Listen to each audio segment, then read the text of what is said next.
What is up, everybody? This is Lyle, No Hippie Trucking and Transportation. I'm coming at you from the drop yard in Laredo, Texas. Came out here for a 1500 delivery, or 3 p.m. for you regular folks out there. And I got there, and what they told me was, this load's not supposed to be dropped till tomorrow at 0800. And I was like, all right, that's fine. You know what?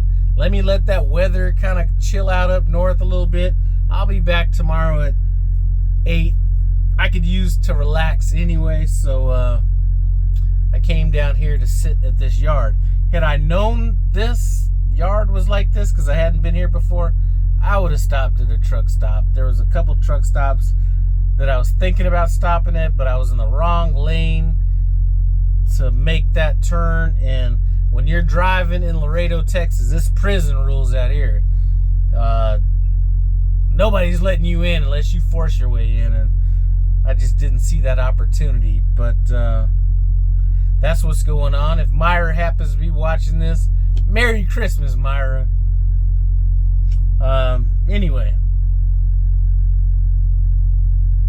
I want to talk about what a fleet manager told me a couple days ago.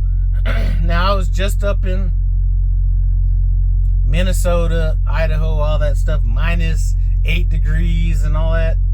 And now I'm down in Laredo, Texas with air conditioning on, glistening like I'm Jermaine Jackson up in here.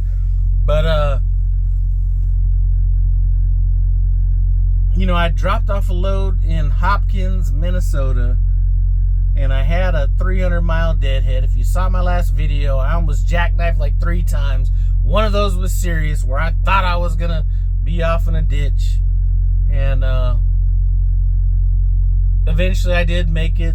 First of all, I made it to a rest area. Then a sand truck went by, and then I went 3.5 more miles down to a TA. But that's how bad it was. If you know me, I hate rest areas. And for me to stop at a rest area with no amenities lets you know how bad those road conditions were. So I finally made it to the TA.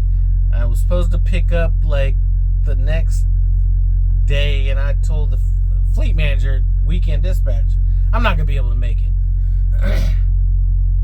As a matter of fact, if there's somebody else that can pick up this load, you know, put the load on them, whatever.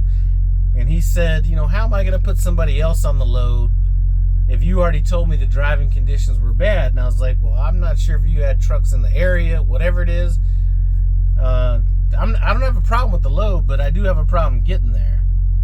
So at this point, when all these, all this conversation was going on, I was about 200 miles away. So I told him I'm not leaving till tomorrow.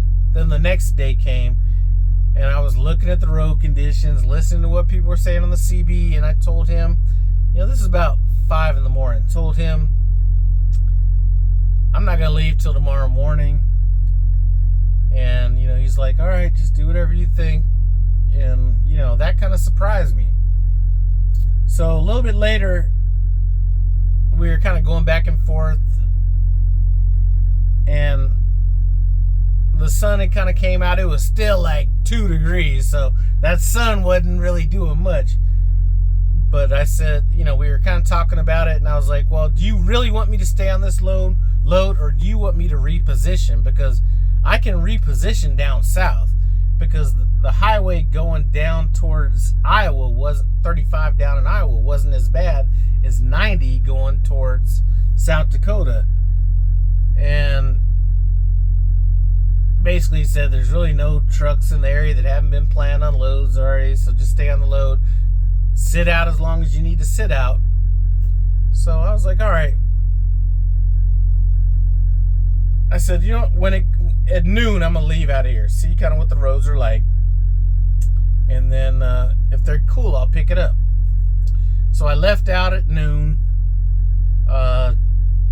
drove down till I was about 60 miles away. Winds were howling out there. And you ever seen that eerie look when there's like the snow, like it's not even snowing, but the snow is like blowing across the freeway, and it's like slick, but it wasn't as slick as it was the day before when I almost jackknifed 3 times. But it was icy and the winds were like howling. So I get about 60 miles away and I was like, you know what? I'm pressing my luck as it is. Let me pull into this truck stop.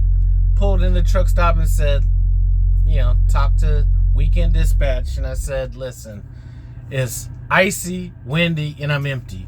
If it was just 2 of those 3, I could do it, but with all 3 of those, I can't do it. I'll try to pick this load up at first light, or I'll try to leave out first light tomorrow and go from there. Now, what he said next is what surprised me. He said, I appreciate you for even attempting to drive, and I appreciate you even more for shutting down. So anybody that thinks that this is just lip service from Prime, where they're like, shut down if the weather gets bad, they really do mean that. And you know, if you've been on Facebook, you've seen trailers, Prime trailers that have been off in ditches. You know, people aren't afraid to show bad shit on social media, but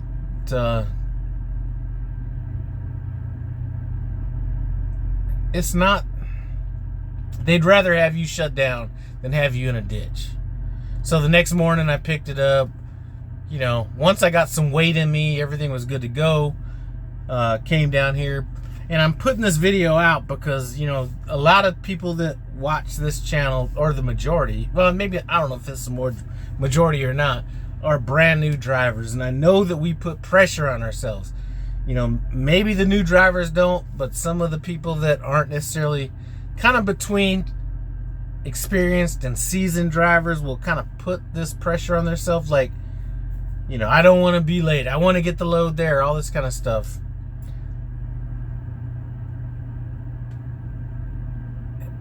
If you end up in a ditch, it is a bad situation. And now, you know, with Myra in my other truck, I can't just look at my truck. I have to look at both trucks. So it's sort of like, it's bad enough if one truck goes down, or if both trucks are in bad areas. But those are the things I got to worry about. Like, if I end up in a ditch and Myra ends up in a ditch, you know, it's a little bit more to kind of think about. So it makes me, you know, one thing I said when this winter first came around is it's time to be super cautious about this. And there really is no reason to push through some of this.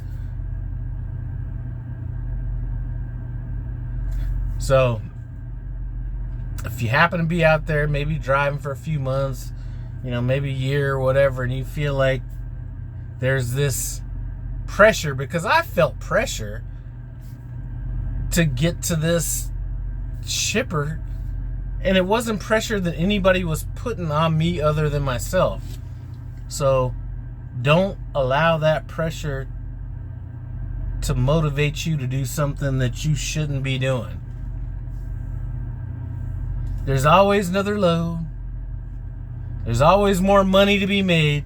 You will never make all the money in the world, so there's always going to be more out there for you to get.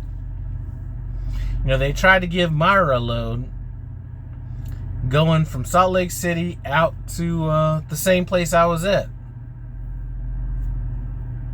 You know, told her to turn that load down. If they use well, you might be sitting for a while. You know what? You're going to be sitting for a while anyway if you take that load. So might as well be sitting at a terminal. Now, from the looks of it, they did give her a little bullshit load that's like 23 miles that's going to cost me, her, well, I would say Prime, but it ain't going to cost them anyway. So it's costing everybody money, but it keeps her in the cocoon of safety. Buys her another day and lets this storm kind of go a little bit further east. But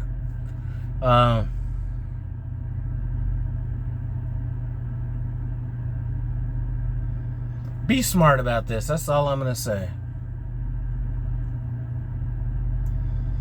Now, I would continue talking, but it's a little hot up here, being out in Laredo, Texas, like 78 degrees. So I'm going to have to get off this, come back here and get in that air condition and go from there. But I do appreciate you stopping by No Hippie Trucking and Transportation. As always, comment, subscribe, and I'm out.